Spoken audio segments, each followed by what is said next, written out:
Hello and welcome to Runkler the Bailey. My name is Ian Runkler. I'm a Canadian criminal defense and firearms lawyer. Wanted to do an update on the Provincial Administrative Penalties Act here in Alberta. Now, I went through the act in quite a bit of detail in a previous video. I'm just going to link that here so that I don't have to go paragraph by paragraph. But this is now getting some media attention, and the reason why is because it's moved on to Phase 2.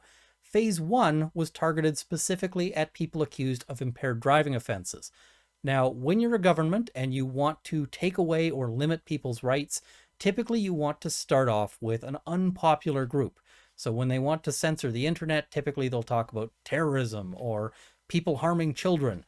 Those are the unpopular groups that allow them to say, we need this, and then they'll expand it out and apply it more broadly.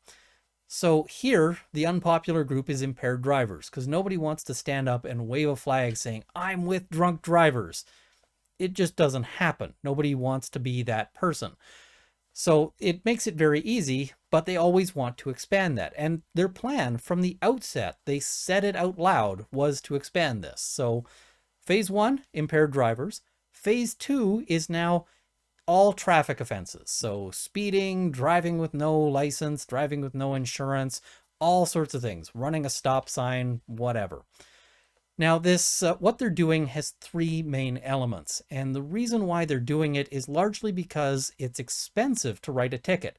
They bring in revenue. It is a revenue stream writing tickets, but they're not making as much money as maybe they could. So in order to facilitate making more money from all of this, they're changing three main things.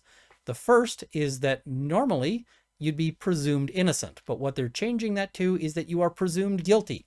And so you actually have to show that you are not guilty, and that burden is on you. You are guilty from the moment the officer writes the ticket and until you convince them otherwise. So this is a major, if you say, hey, you got the right to be presumed innocent, not anymore, not on these things. The next aspect is that normally we say you've got a right to a fair trial. Well, they've eliminated the right to a trial. You actually have to pay money to buy the hearing, essentially. And it's not cheap. It's like $150 for some of these. So it's a substantial amount of money. And if you are somebody who is not of means and can't afford to put the money down, then you're just out of luck. You don't get to fight the ticket. So it's really becoming a pay-to-play system. And, that's a big deal. That really impacts, how our system works here in a fundamental and important way. And, it really changes the equation, because normally you could stand up and say, prove it, I didn't do it. And now you've got to, it's kind of a gamble. It's kind of a risk. Is it going to be worth it for me to pay the money and fight this, knowing that I might lose? And in fact, the other thing that they're attacking, the third element, is that it's no longer going to be a fair trial. Previously, the officer had to come in and give evidence under oath to say why they think you did it. And now they're not going to have to do that. What they're going to do instead is they can just send in their notes.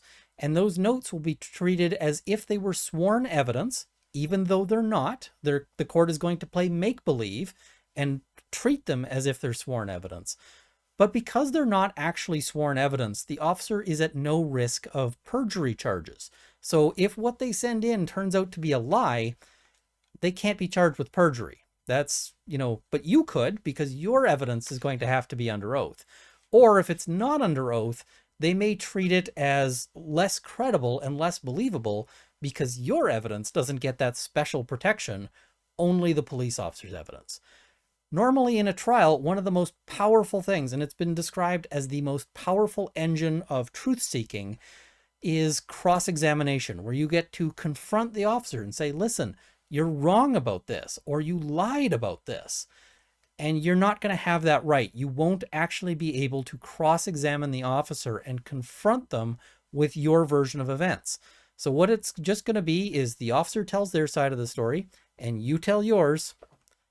And then they go with the officer because the officer is a police officer and you're just some rando who they don't know.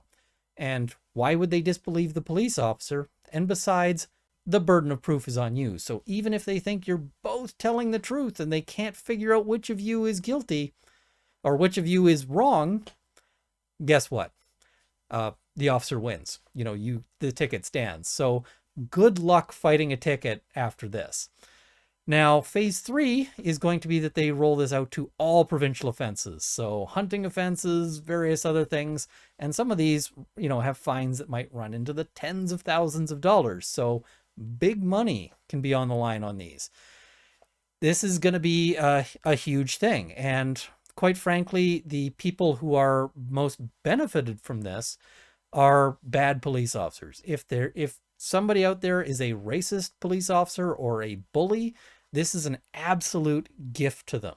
Because, and I'm not saying that all police officers are, I'm not saying most police officers are, there is a minority of police officers who fall into these categories. But for those officers, this is Christmas.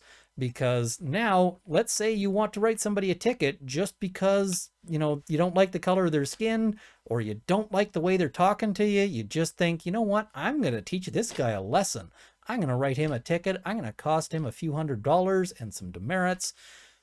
Well, now you don't have a risk of being dinged for perjury if you're found to have been, writing that ticket improperly, and they never get to cross-examine you. So how are they going to be able to say it? How are they going to be able to establish this? They're not.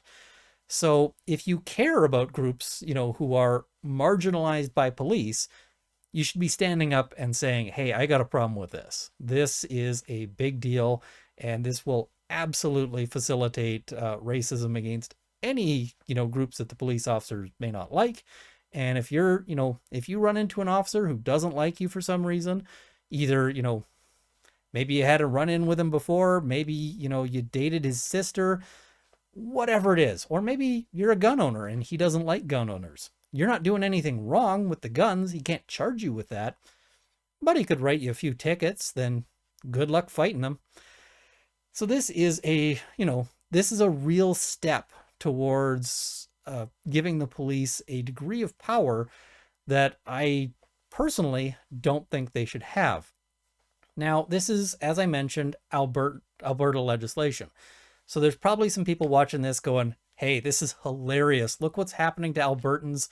Because there's a lot of anti-Alberta sentiment out there. And you might be saying, hey, isn't this funny? Look, they're getting what they deserve. Well, if you think it stops there, if you think it stops at the Alberta borders, I've got something, something else to say about that. This actually started in British Columbia, and I think British Columbia is still holding it to impaired driving offenses. But if this starts proving profitable here in Alberta, if this starts improving the bottom line, because now we can use traffic tickets as an even better revenue source, do you not think that your politicians will look at this and go, maybe we should do that here? And we can justify it because they've been doing this for however many years in Alberta. So if you're sitting there feeling smug out in Ontario or Quebec or British Columbia or wherever, don't be. If this stands here in Alberta, expect it'll come to your backyard sooner rather than later. And you might want to have said that you stood up for it back when it was just an Alberta thing, that you stood with the Alberta, ordinary people. And yeah, this is your chance to make those thoughts known. So yeah. Anyway, this, as I said, is going to be a little bit of a shorter video, but I have real big concerns because, as mentioned, the three main elements of this: 1, guilty until proven innocent; 2, no right to a trial, you got to buy a trial; and 3, you're not even going to get a fair trial. You're just going to essentially have a show trial where you've got very little chance of actually establishing your innocence, which will now be the burden on you to the degree that's required. So yeah, this is really bad news here in Alberta.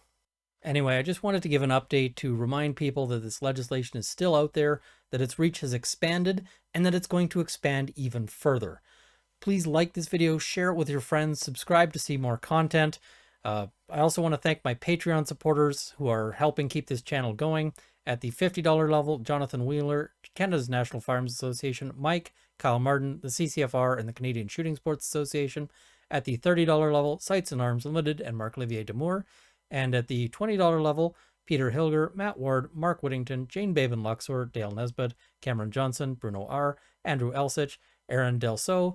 And thank you as well to all of the $10 supporters who will be in the crawl immediately following.